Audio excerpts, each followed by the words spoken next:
और हम लोगों की दृष्टि, हम लोगों का हृदय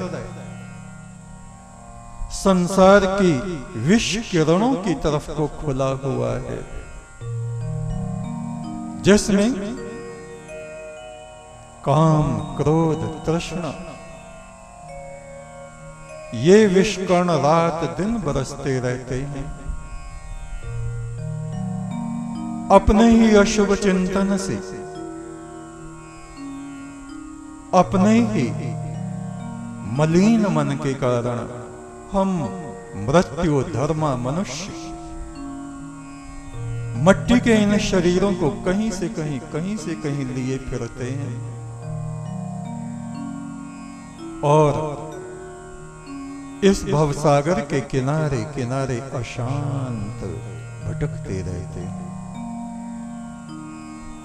इस मृत्यु लोक में भी उन लोगों को अमृत की प्राप्ति होती है जिनकी दृष्टि उस अमृत पुरुष पे टिकी है, जिन्होंने अपना हृदय उस सनातन ब्रह्म की तरफ को रात दिन हर क्षण खोला हुआ है। भूर्भुवः स्वरिति वायता इस्रो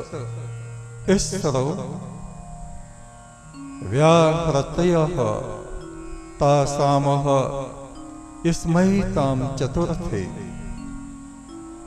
महा यमस्य प्रवेदयते मह इति तद्ब्रह्म स आत्मा अंगान्यन्य देवताः भूरिति वा अयम लोकः भुव यतयन्तरिक्षम सुवरित्यसौ लोकः मह इत्या आदित्यः आदित्येन वाव सर्वे लोका महीयन्ते।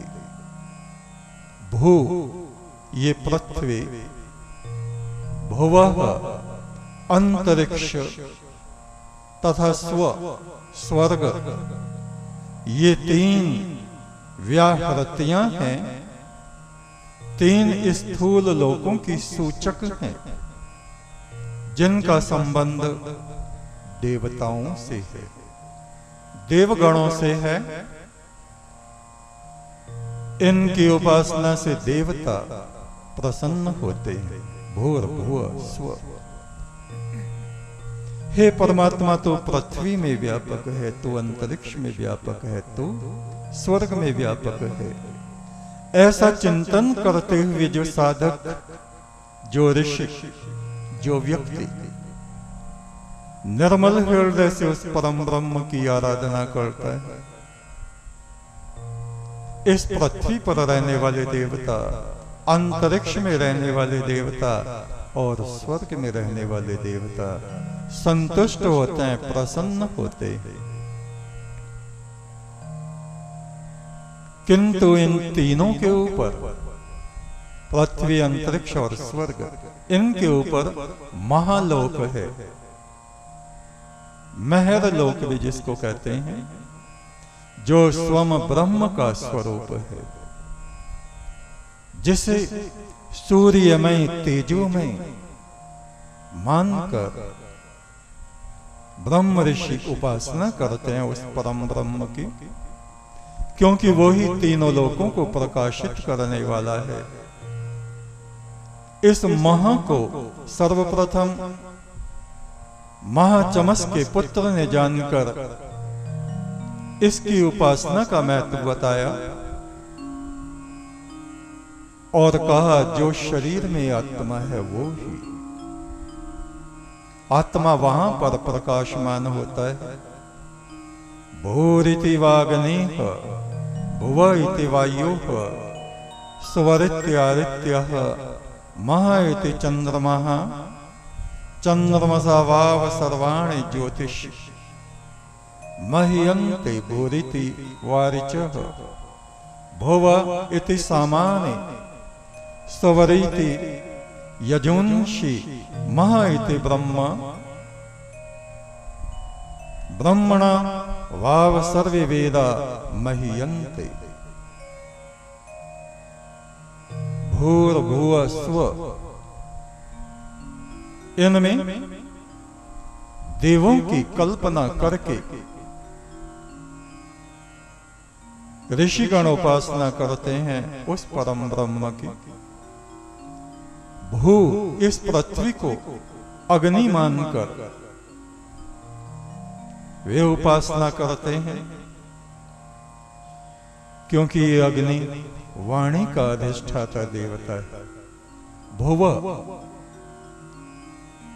इस अंतरिक्ष को वायु देवता मानकर ऋषिगण उपासना करते हैं, क्योंकि यह त्वचा इंद्री का अधिष्ठाता देवता है, जिससे हमें स्पर्श का अनुभव होता है। स्व, ये सूर्य जो चक्षु नेत्र इंद्री का अधिष्ठाता देवता है, जिससे आंखें देखने में समर्थ होती है,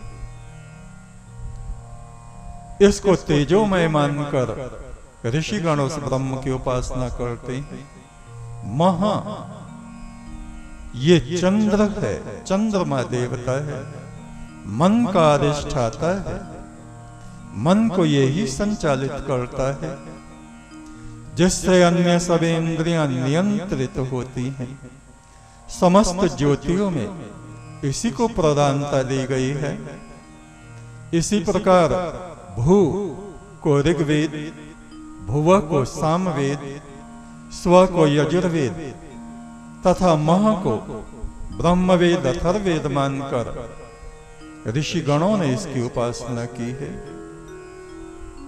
क्योंकि ये सभी देवगण उस परम ब्रह्म से ही महिमा युक्त होते हैं।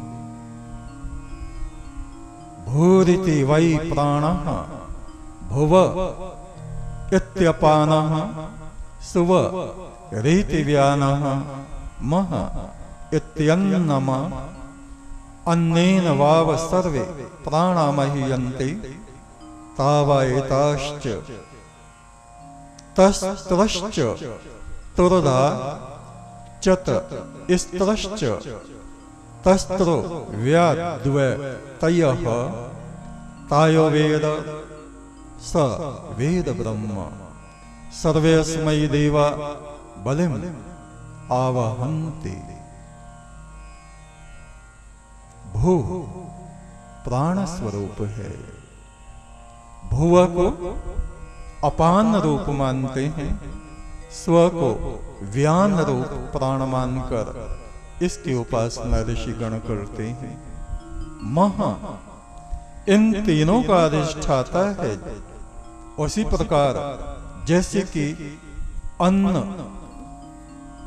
अन्न देवता इन प्राणों का अधिष्ठाता है, जिससे प्राणों को जीवन मिलता है, गति मिलती है। इसलिए अन्न को महा अथवा ब्रह्म रूप मानकर ऋषिगण इसकी उपासना करते हैं।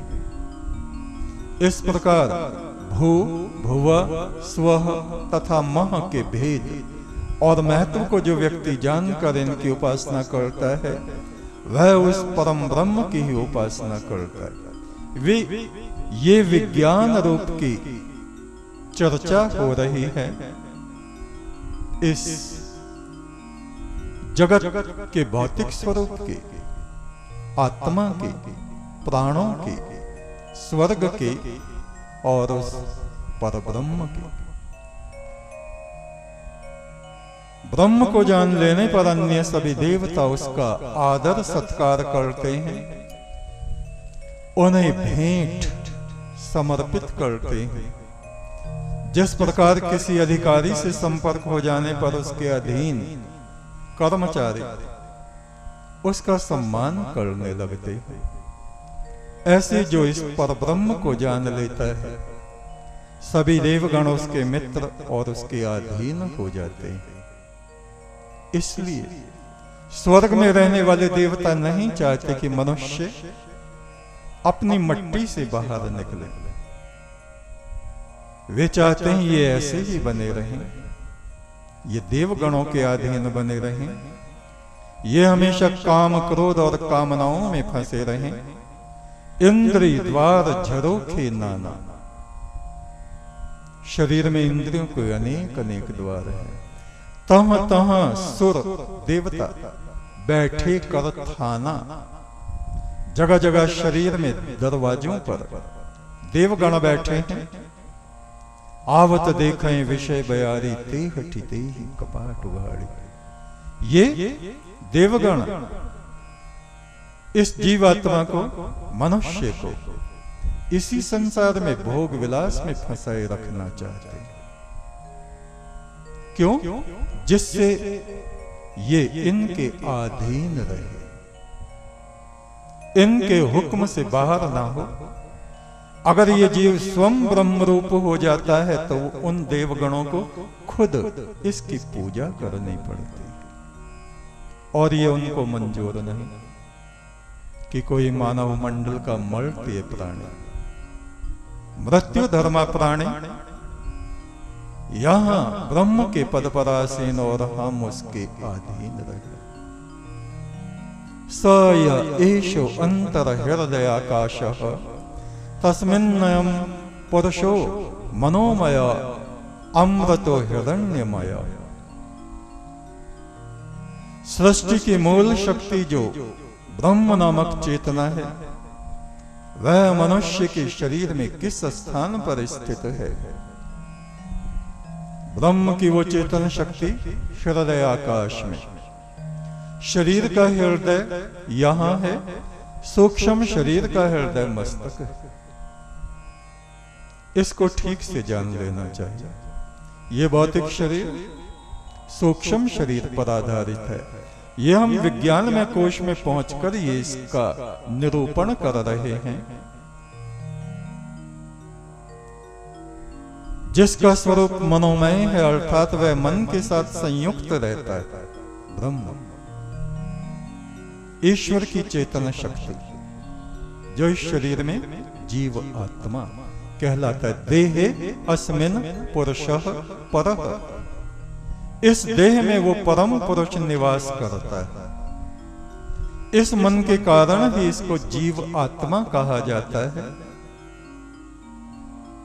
जीवात्मा में मन, बुद्धि, चित्त, अहंकार, सुख, दुख, काम, क्रोध, दुर्गति के सारे सामान इसके भीतर रखे हुए हैं। इसीलिए इसको जीव आत्मा कहा जाता है। आत्मा, जीवात्मा, परमात्मा, इनमें साधक गण भेद नहीं कर पाते। आत्मा शुद्ध चैतन्य है, जीवात्मा उस शुद्धता में बहुत अलग अलग चीजें मिला दे तो वो जीव की पुर्यष्टिका 8 विकारों से युक्त वो हो जाता है। ब्रह्म की ये चेतना शक्ति प्रकाशमय और अविनाशी है। मन के कारण ही इसको पुरुष अथवा जीवात्मा कहा गया है। सभी जीवधारियों के भौतिक शरीर नाशवान हैं, उनके भीतर निवास करने वाला जीवात्मा अविनाशी है। और इन दोनों से परे वो पुरुष ब्रह्म जिसको पुरुषोत्तम कहा गया है, उसी को परमात्मा, परम ब्रह्म कहा गया है। वो इनके साथ रहते हुए भी इनमें संलिप्त नहीं होता। वो ही पुरुष ब्रह्म है जो सर्वव्यापी है। उसी को परम पुरुष कहा जाता है। जो ईश्वर रूप है वो माया से युक्त है, ब्रह्म माया से मुक्त है। दूध अपने शुद्ध रूप में, और उसमें पत्ती डाली, चीनी डाली, चाय बना दी, अब वो शुद्ध रूप में नहीं रहा। ये हालत है जीवात्मा की, और उसका शुद्ध रूप है दूध। ये ब्रह्म, ये ईश्वर जीवात्मा को इसलिए प्रकट करता है कि जिससे वो इस जगत के प्रपंच को आगे बढ़ा सके।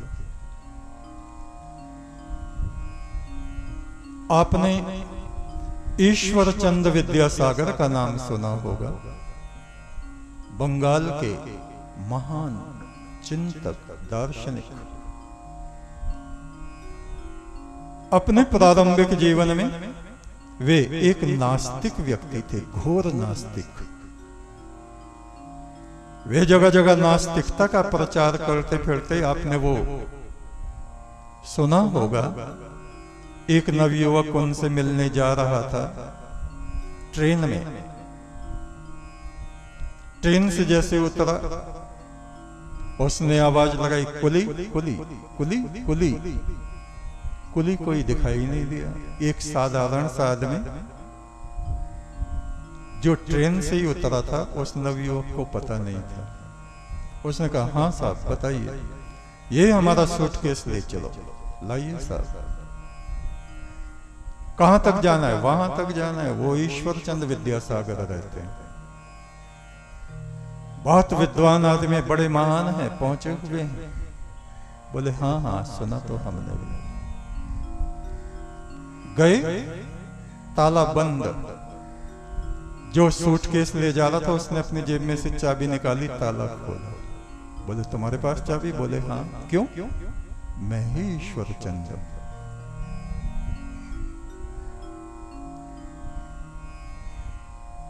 वो नवयुवक उनका मुख देखता रहा।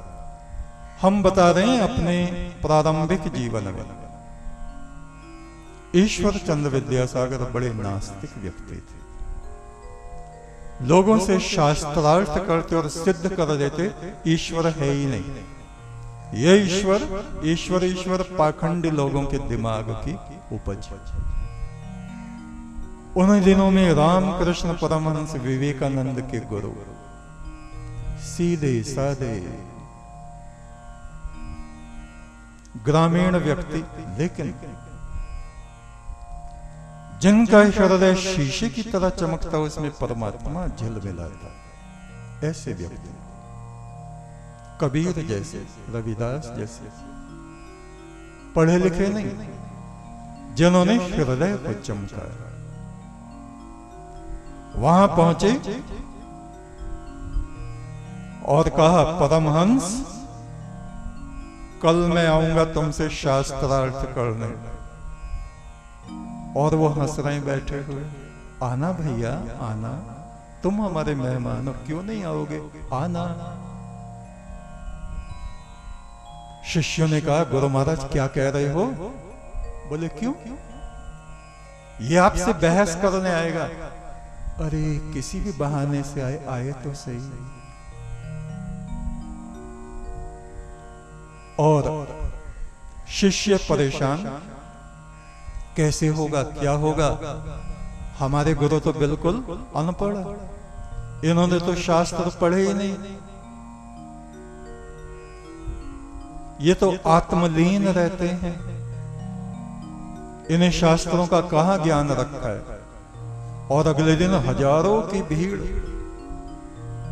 ईश्वर चंद्र विद्यासागर आज रामकृष्ण परमहंस को पराजित करके छोड़ेंगे। भीड़ की भीड़, भीड़ की भीड़। लोग हंस रहे हैं, तमाशा देख रहे हैं। परमहंस ने कहा, कहो भाई ईश्वर चंद्र, तुम अपनी बातें कहो, मैं सुनता हूं। उसने कहना शुरू किया, ईश्वर नहीं है, ये है, ये सिद्धांत पेश किया, वो करा, इधर का करा। 1.5 घंटे तक नॉन स्टॉप बोलते रहे माइक पे। लोग तालियां बजाते रहे, वाह वाह वाह, क्या बात कही है, ईश्वर है ही नहीं।